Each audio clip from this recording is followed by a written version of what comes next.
Before luxury had a meaning, before silence became a symbol of power, before a car could whisper instead of roar, there was a promise that perfection was not optional, that engineering was an art, that luxury was not about showing wealth, but mastering restraint. This is not just the story of a car company. This is the story of obsession, of brilliance, of tragedy, and of a name that became eternal. This is the story of Rolls-Royce. At the beginning of the 20th century, Britain stood at the edge of modernity.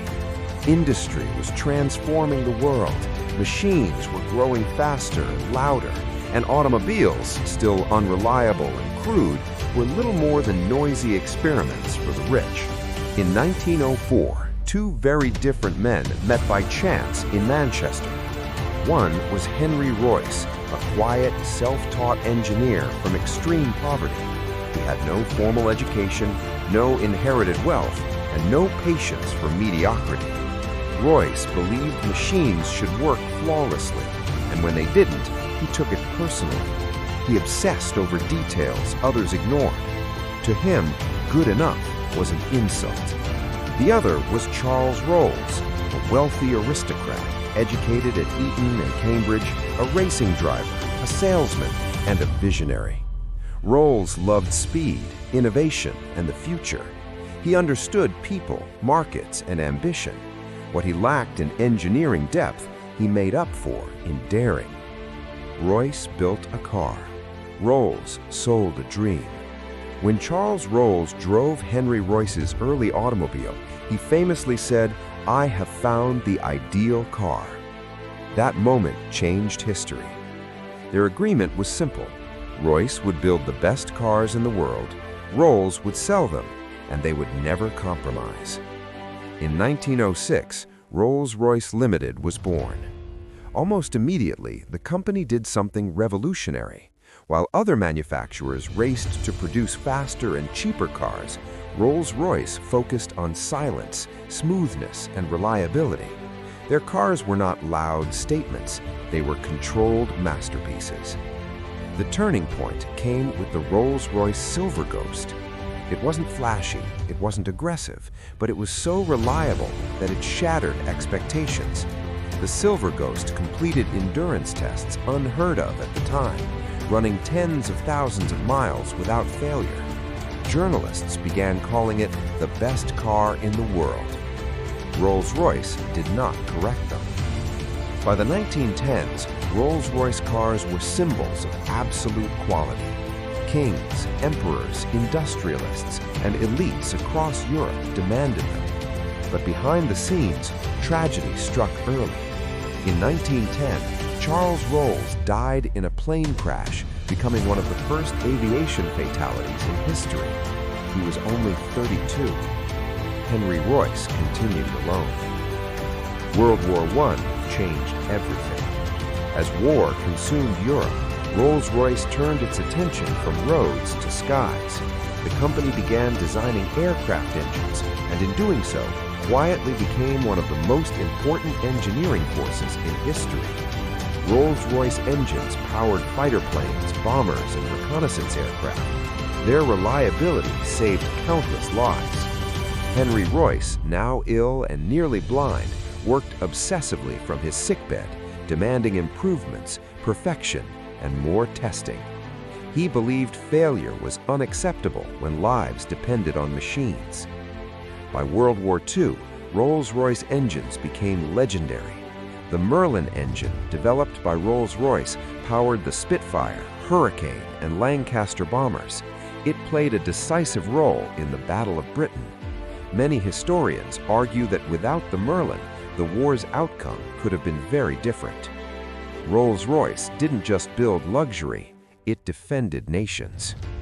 After the war, the brand returned to automobiles, but the world had changed. Wealth was shifting, competition increased, yet Rolls-Royce remained unmoved. They refused mass production. Every car was still built by hand. Every detail mattered. The spirit of ecstasy, the iconic hood ornament, became a global symbol, not of speed, but of grace. But perfection comes at a price.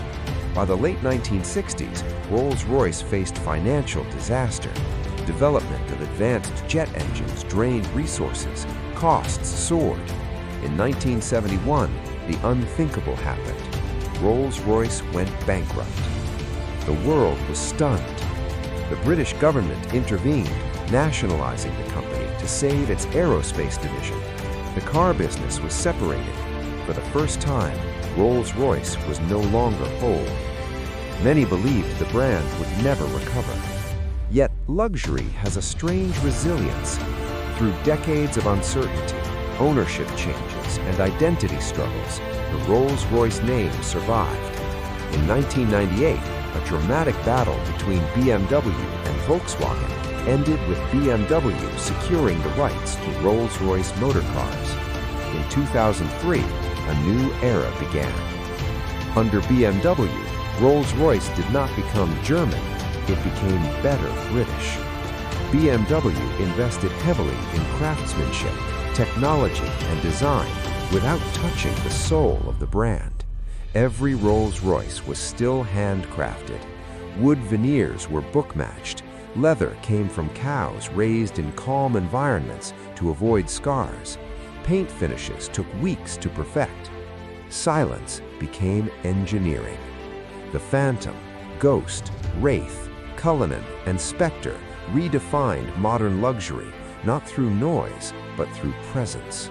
Today, Rolls-Royce builds some of the most exclusive vehicles on Earth. Clients customize cars down to microscopic details. No two Rolls-Royces are truly the same.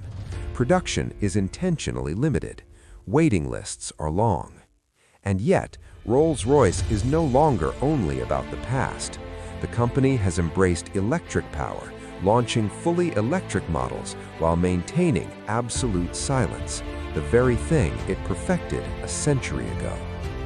Henry Royce once said, "Strive for perfection in everything you do." That philosophy still drives every bolt, every stitch, every mile.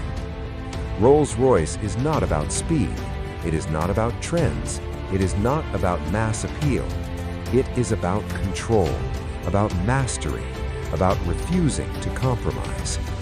From a poor engineer's obsession to an aristocrat's vision to an empire of engineering, Rolls-Royce didn't just build cars, it built a standard.